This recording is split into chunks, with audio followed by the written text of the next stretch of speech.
All right, here we go. We're going to try to simplify radicals. I want to show you today you will learn, or the learner will, utilize various methods to simplify radicals. So we're going to focus mainly on that, and then if we can get to other things, like say some other properties, we will look at that. All right.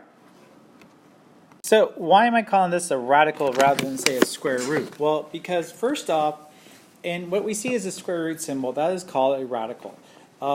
And under that, the number that's in there is called a radicand. And there can be a number on the outside of the square root or the radical symbol that would be called an index. So when I don't see a number, I presume there's a 2, and that would be like a square root. But if I saw, like, let's say a 3, then that's a third root. Or a 4, or third root could be cube root. Or a 4 would be a fourth root. And depending on the number, it tells me something like square root of 9, I know is 3.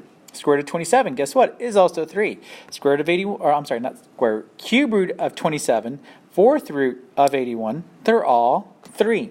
So those are some ideas that we can do with this, but as far as what we're concerned in geometry, it's just going to be square roots.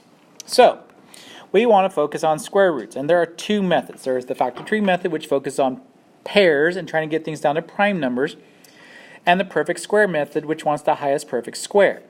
Now, the perfect square method, you need this table. 1, 4, like all these numbers that you see me putting here, those are all perfect squares.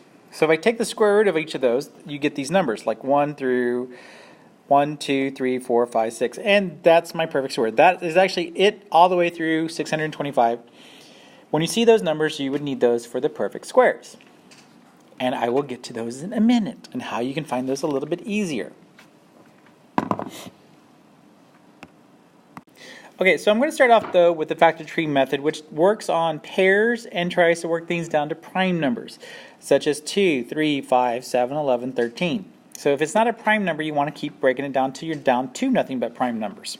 And you're focused on the end branches and the numbers there.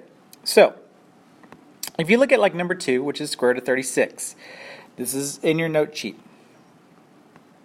6 breaks down to, say, let's do this.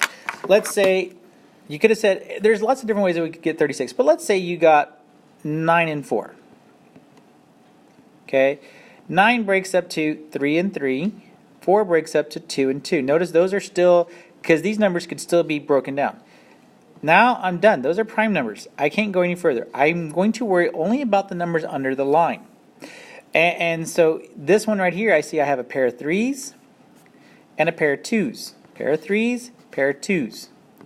There is no numbers left underneath along that branch, so I don't have to worry about that. And 3 times 2 is 6. So the square root of 36 is 6.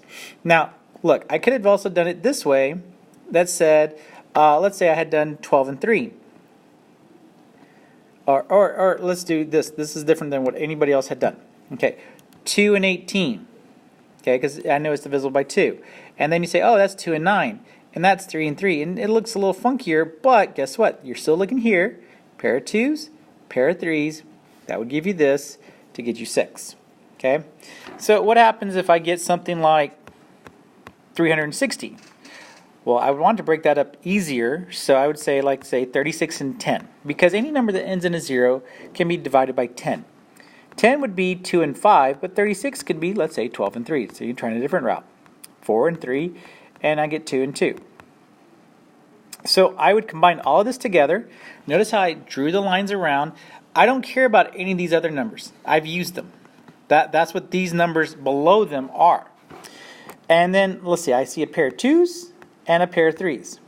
Okay, so 2 times 2, or 2 times 3 would be 6, and I have a 2 and a 5 left over.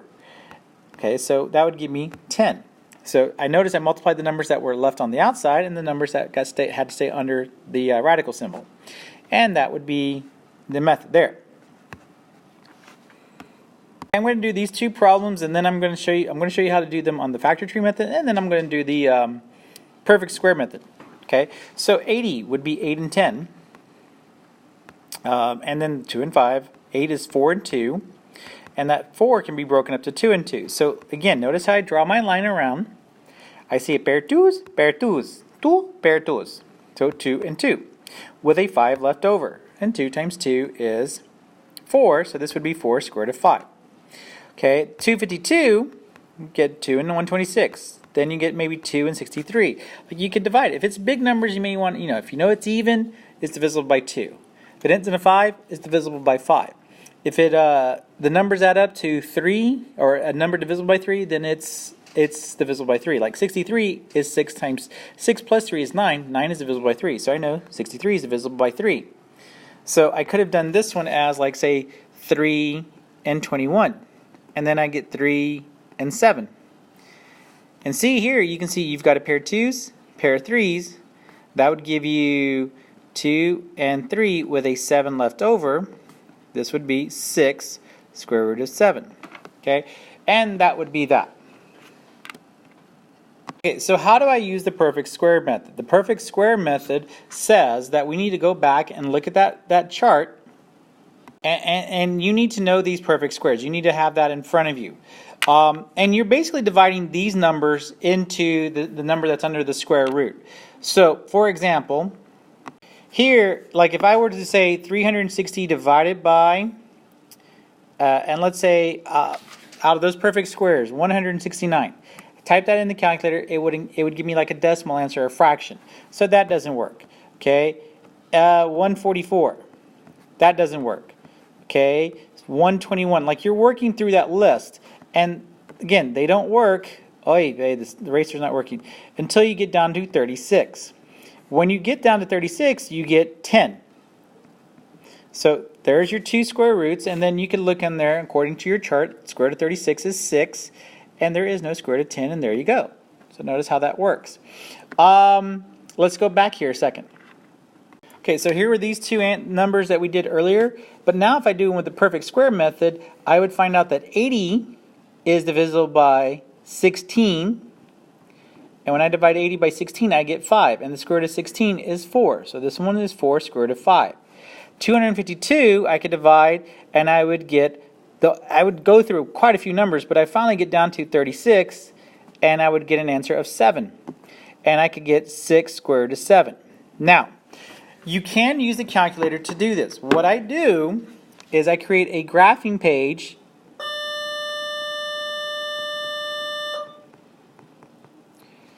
Okay, so create a graphing page. Okay, so you create a graphing page, and then you would type in, like, say, the number and divide it by X. Every time, press Enter, and then you can press Control-T to see the table. And this is what you would see.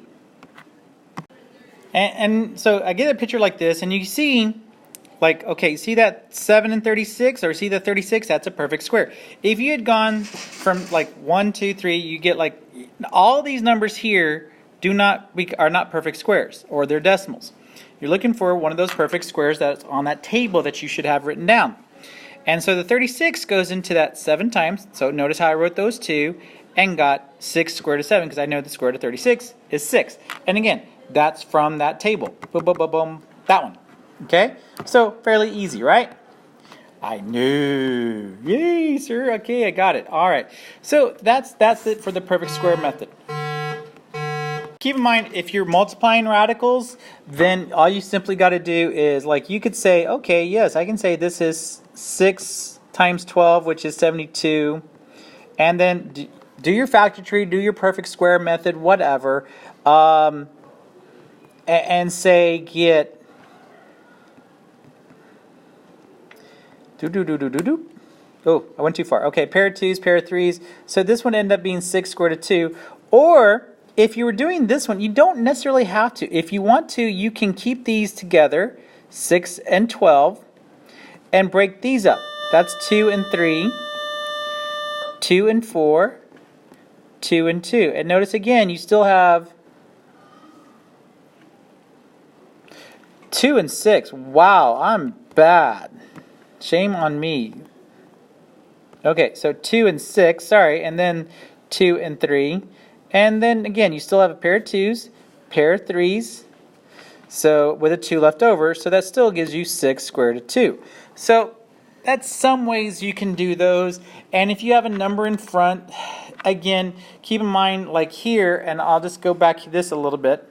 If you have a number in front, you can break it up. Don't worry about the number in front until the end. Like when I say, okay, I got a pair of 3s and a pair of 2s, and multiply them by 8. Put the 3 on the inside.